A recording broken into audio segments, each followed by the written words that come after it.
السلام علیکم بچوں، آج میں آپ کو رموز اوقاف کے بارے میں بتاؤں گی۔ ویسے تو یہ بہت سارے ہوتے ہیں، لیکن ان میں سے چند اہم یہ ہیں۔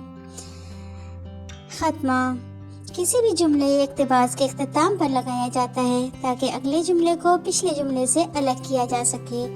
مثلاً احمد صبح سویرے ورزش کرتا ہے۔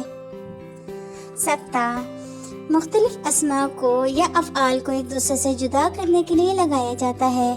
مثلاً فاطمہ کے بستے میں کاپی، پینسل، کتاب اور پینسل تراش ہے۔